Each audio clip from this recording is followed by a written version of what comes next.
Hey, I'm here. It's Blue at BlinkBid in my office. Thanks for coming. Thanks for joining. Today's my favorite. I'm just going to answer a ton of questions, which should be good. So what we're going to do is like sort of wait a minute and wait for everybody to sort of catch up. I think we started on time yesterday, and I forgot this is our industry, which everybody shows up late. So that's what we're going to do is hang out for a few minutes. But I am going to answer a few questions while we're waiting. So those of you who are early, get the inside scoop. There's this thing about pricing. I'm going to wait till everybody gets here for that one. Oh, here's one. Somebody asked, are there any clauses specifically related to COVID-19 that commercial photographers should be adding to their contracts? The answer is yes. There's not a lot of them, but if you wait until the end of this webinar, we have a spectacularly crazy situation that happened on a set down in Los Angeles, and word came back to me through my little network, and we're going to talk about that. And it's actually pretty serious, pretty heavy, and I think you'll be interested in that. So, Kimmy, the ever brilliant Kimmy, is telling me to tell you all in the audience that if you want to ask me a question, to utilize the Q&A icon at the bottom of your screen. Don't use the chat. Because I'm not looking at the chat, I'm only looking at Q&A. And if it's something that's in the already in our like knowledge base or something like that, you'll get a little notification of that, and then we'll send you a link at the end of the webinar. So that's happening. Hey, Jonathan, thanks, man. I'm cool. Thanks for coming, buddy. Oh, here's another one I can ask while we're waiting for people, or answer while I'm waiting for people to show up. Somebody wrote in and said, what is the difference between users and personalities? A user is somebody who has access to all the personalities in BlinkBid. So if there are 15 users in your company, you have access to all the bids and all the different personalities. So if somebody on your team is really good at print production and they need to jump over into the photography production area, they can do that really easily. So users are actual people in the software, and personalities are how you delineate your company. It could be, if you're an individual photographer, you might have a American setup and a UK setup. If you're a agent, you may have a personality assigned to each one of your photographers. So if you've got 5 photographers in your stable, you set up a personality for each one, so they can each have their settings, tax stuff, et cetera, and if and then each one of the people on your team who are helping you manage all those photographers would have access to all those personalities. Oh, here's one. This is from Anon Emus. So Anonymous says, sorry if I pronounced that wrong. I'm wondering if clients will go out of the country for a shoot, or are they going to stay local within driving distance of their location? There's a lot of people that are traveling right now that are friends of mine, and the airports and everything, with the exception of American Airlines, have been really clean and really conscious about the COVID stuff. Apparently American Airlines has been a little lax on cramming, on keeping distance, whereas Delta, JetBlue, and I think Southwest are not selling center seats right now. And so I think it's going to be okay to travel. So I don't think it's going to be sort of it's not going to be, you're not going to be stuck. As always, you got to be careful. Let's see. I guess, Kimmy, do you want to give them a few more minutes, or before we start getting to the heavy questions? Ooh, Kimmy gives me the thumbs up. We can start answering questions. Wait, another anonymous attendee. There's a lot of people named Anonymous in this world. It's interesting. Is BlinkBid going to allow for payroll fee calculations in the estimate based on crew, and a separate tab for talent for California State AB5 law this year? We're waiting to see how AB5 affects all of that, but we already do payroll calculations per line item in BlinkBid. And the advice that I have for you there is to run everything through a payroll company. both New York and California are very big on payroll companies right now, and we are talking to a few to partner up with so we can send information from BlinkBid straight to a payroll company to make your life easier, and then they will handle all the legal mishigas that is going on.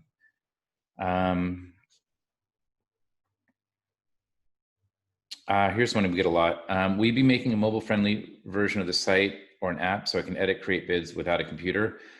That is definitely on our roadmap, but we have something bigger and bolder coming down the line more immediately. And once we get that out, then the mobile discussion will start up again. But it's syncing is a is a dark art, man. I'll tell you, this is why Google and Apple do it, and smaller companies have more problems with it. And because the information is so critical in a job, we've been hesitant to get into the syncing game. That's another reason why we can't go offline quite yet. But you know, as more advances in technology happen, it's something we're going to be looking at, and a mobile app is definitely going to be coming soon. Are you finding that clients, agencies are understanding and accepting the additional cost for COVID safety coverage? And if so, what percentage do you think they're expecting to be paying above and beyond production costs? Thank you, Callie Householder, Epic producer in Atlanta. So we're looking at about 7 to 11%. We're looking at 7 to 11% additional for each job for the below the line. So for all the production costs, when you're talking to clients, say there's going to be additional 7 to 10% for health and safety measures. Again, that is going to depend on where you're shooting and what sort of things you need. So if you're out on location and you need to have hand wash stations, those rentals are going to be higher than having, you know, sinks available in a studio, or, you know, someplace that's a little bit less remote. That's basically, most clients, from what I'm hearing, are right in the zone on understanding that these expenses are required and necessary and all about safety, with the exception of the story I'm going to tell at the end of this webinar. So stay tuned. Let's see.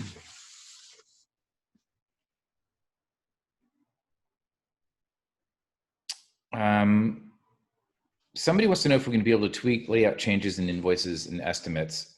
Probably a little, not a lot. What we've always tried to do at BlinkBid is come up with a standardized form so everything kind of looks the same, which may not be sexy, but when I did the research for the initial product, everyone I talked to on the agency side, and I did a lot of talking to a lot of people, what they're doing is taking your bid and your numbers and then inserting it into their own system. Sometimes it's a spreadsheet and sometimes it's a proprietary computer system so they can do cost analysis stuff. And so they kind of want things in a very standardized format so they can look at it, glance at it, and see if you're in the right zone. And many art producers will look at a bid that you do in BlinkBid, understand how the categories are totaled, and if you have anything that's off, then they can call you and help you, you know, bring your bid closer into the zone that will get you awarded the job. Clients would like to see fringes lined out. Right now it calculates, and I'm not quite understanding that. If whoever sent that, could you clarify that a little bit? If we're talking about overtime and things like that, yeah, I need more clarification on that, but thanks for writing that one in. Now the question is, how do you feel photographers can develop relationships with new prospective clients when most people are working remotely? That's a great question, because all of the schmoozing has kind of stopped as a result. But I think the most important thing to do is, if you can try to get phone calls or Zoom calls, and I know everybody's getting really Zoom tired, but if you can get phone calls or Zoom calls going with people to sort of show people what's going on, or I don't know, if you have a great location, it's like, hey, can you take us a quick Zoom call and I'll show you this great location? I don't know. There's got to be ways to get creative about this. I think at some point there will be a way to socialize or have group functions that is safe with all the COVID stuff. And as you start seeing more and more masks worn everywhere all the time, I don't think it's going to be that odd. So I think more social functions will be coming, especially because I think everyone at this point is really, really craving it.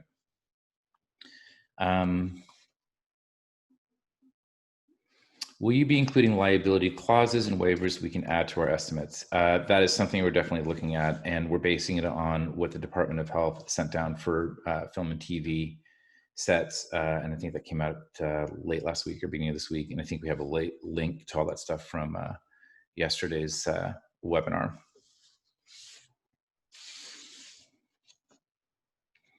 A lot of people are talk about wanting pricing. Why is that so tricky? So pricing is the perennial question for photographers, especially people who are starting out. The thing about pricing, the reason why we don't have a pricing guide in BlinkBid anymore is that pricing, there's so many variables involved in pricing yourself out for a job. And it also depends on the location in the market that you're in. So if you are in New York or California, there's an expectation that pricing is going to be higher. If you are a beginning photographer versus someone who's been around for a while or somebody who's very veteran, your pricing is going to be different. There's also a myriad of smoke and mirrors type of stuff that comes along. So if an example that I give often is when I was shooting pictures and I had directed my first commercial, my agent upped my rate because I was known as a commercial director now that I was still doing photography. Made no sense. I wasn't any better than I was the day before, but I started directing commercials, but it's just perception. So, you know, the more you can get out and work, the more you can up your rates. In terms of having a pricing guide, the reason we don't have it is because if photographers who are independent contractors collude together to try to come up with a pricing structure, it's considered antitrust by the US government.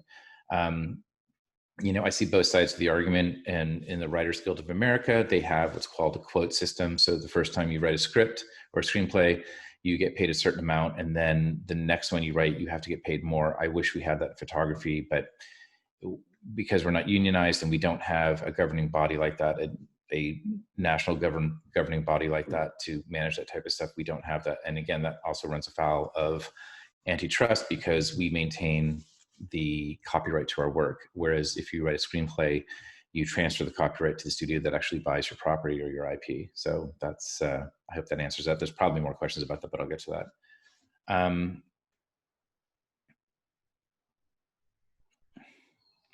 Oh, okay. So I'm getting some clarification about tweaking layouts. Yeah, one of the big problems that we have in BlinkBid currently is the where it can run into two pages, and when it goes to the second page, it cuts off in some awkward spot, like right in the middle of a category or something like that, and then the category doesn't mesh together. And if somebody just glances at the top page, from what I understand, not being a programmer myself, this has to do with how web apps work, and it's something we actually have been working on a lot lately.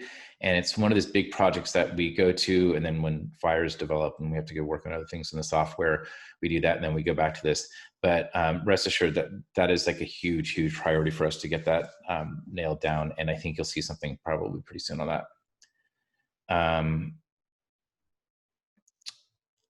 Can BlinkBid automatically add in current film union rates in the database?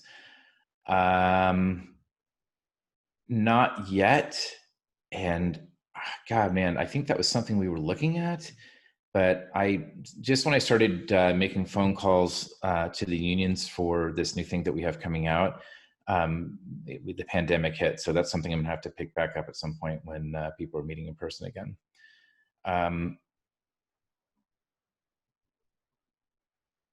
Oh, hey, this is a great suggestion. So, are you going to create new items in the catalog for streaming? I'm not sure. I mean, that's all kind of under the video filmmaking type of thing. So I think it's all kind of there. I'll look into what sort of streaming specific things could be added to the catalog that we're happy to add into. We're always going to do that. Also, we're going to be adding items for the health and safety stuff for your crew members and things like that. And that should be coming out next, I don't know, 7 or 8 days or so, or something like that. Just looking at questions, people. Oh, People, there's a question here about how the recession impacted photographers' ability to keep their rights. I think what actually affected maintaining rights or continued usage for photography is the whole idea of the library shoot. As corporations are looking to photographers to get a myriad of images for their campaigns, they need a library of things that they can use anywhere without having to manage that. And I think that kind of impacted usage rights more than anything else. I know the recession was sort of right about that time that nexus was happening. So and I think it might have sped it up a little bit because things just got weird. And again, in this economic downturn, we're hoping that things don't get really weird and photographers get crammed down further in their fees. Oh, Kimmy's telling me that, oh, that's for everybody else. So there's a link to the COVID webinar I did yesterday.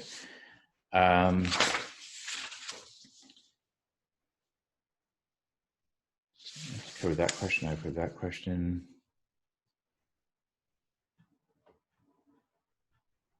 Oh, somebody's asking about adding line items and categories on the fly. You can actually do that in the software now. I'm pretty sure if you have a category set up in the software, if you hold down the shift key and click the category title, it'll allow you to add a line item that is not in your item catalog and throw it right into the that category. And then it'll ask you if you want to add it to your catalog or if you just want to sort of do it for that one job.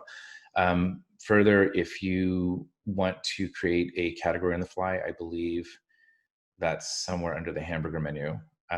And then you can start adding line items on the fly to it. Again, also able to add line items into the item category as well.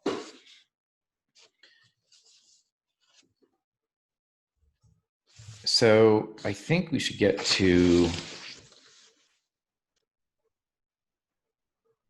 what happened on a set that I heard about through the grapevine.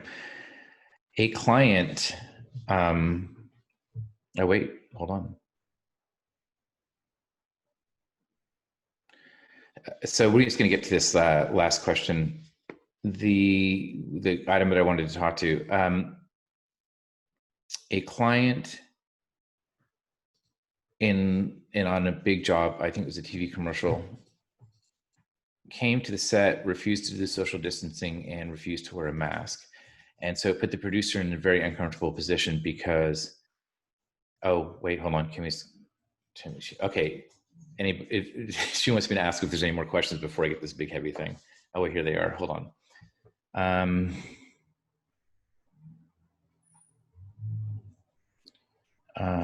I'm using secondary vision, which usually percent of the.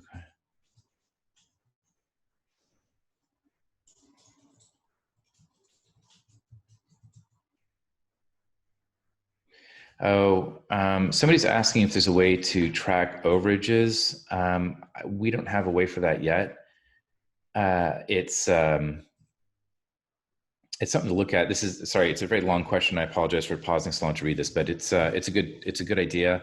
And I think this Jonathan, if you could send that very question to Gabrielle via our support channel, I will take a look at that. That's not a bad suggestion there. Thanks. Okay, does anybody have any more questions? Super. Okay, let's get to this last thing. So as I was saying before, oh wait. I'm going to talk about this thing that happened in Los Angeles. So the client, the person with the checkbook, the big money, and it was a big client, refused to do the social distancing, wear the mask, and sorry, I'm getting in more questions. Which questions were yours?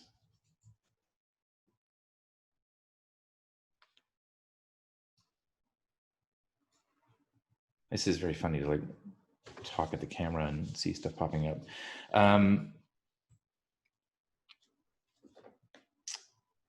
The situation is a client wouldn't observe the safety protocols for health and safety, and since they're paying the bill and they're the grand poobah on the set, the question came up is do we shut down the set for safety reasons or not? And it's a really hard call, because then you risk losing the client, and you also risk, legal lashbacks because you're not doing the job, and who's to make the call. So what I've decided to do to investigate this further is I'm reaching out to my congressperson here in California to see if there's any laws on that, because there's a potential risk factor there. And although the client may potentially be liable for being so glib about safety protocols, I think that there has to be something a little bit more enforceable and a little bit more authoritative. So we're going to take a look at that with our congressperson here to see what can happen in a situation like that, because that is so delicate. And if your producer is a freelancer that's working for a production company, and you lose a major client as a result of doing what's right for the crew, the whole thing doesn't make any sense. And I'm shocked that this even came up, but it did come up, and it was a real quandary for the producer that was involved. So there has to be a protocol or a way out of that situation without decimating the relationship. And I think if there's something on the books that, like, hey, listen, we're following guidelines from the state of California, so this is why we need to have these safety features in. It's sort of like taking the responsibility off the producer, saying, like, I just got to do what the law says. I'm sorry. And it's the same reason why when you do pyrotechnics, you have a fire person on set, why you have medical person on set when there's dangerous sort of action happening in front of camera, stunt work and things like that. So we're going to look deeply into that, and that's something I'm going to bring up and further. Okay, I'm getting more questions. Wow.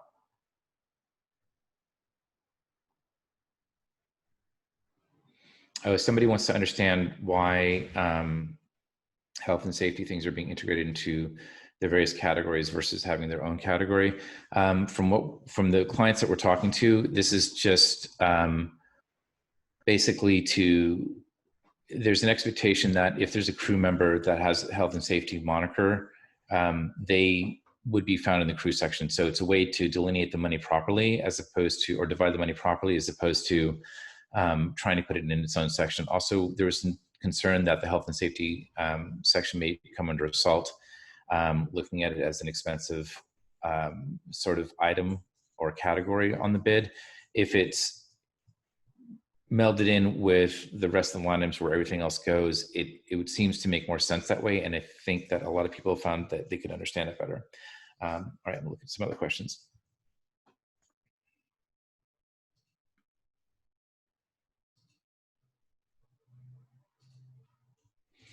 Oh, so there's a glitch apparently. If you write in art buyer or creative multiple times, the typing disappears and they have to do it 3 or 4 times. That's a great question for support. I mean, that's a technical issue. I have no idea why. It's not something we plan to do that. So I would send that off to Gabrielle, and she'll talk to the boys about that.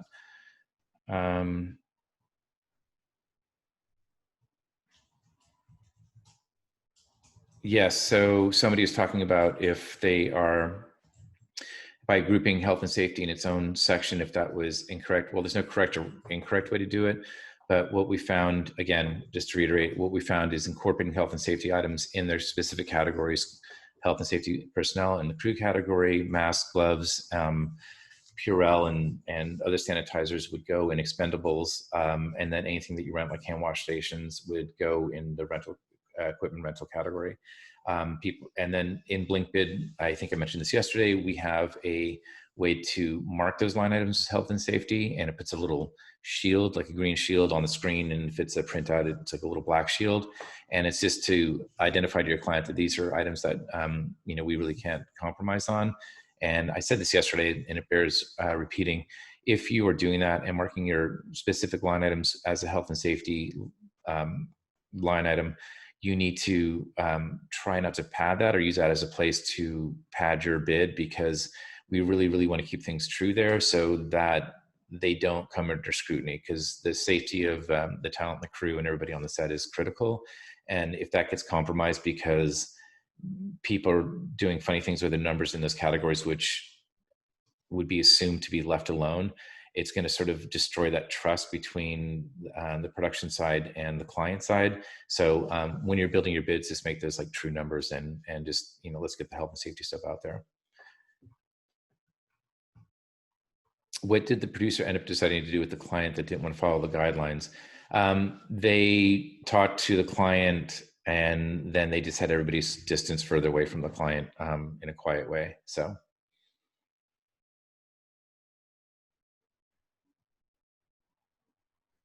that is good. I think we're good. If you have any more questions, you can always email me.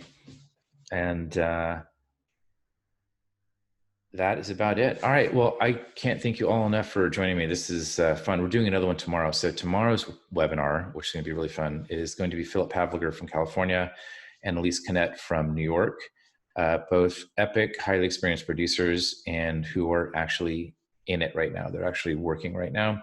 So we can sort of get a sense of what's happening on the front lines. As always, I love this industry. I love you all for coming and joining, and I hope you have a fabulous day. Thank you.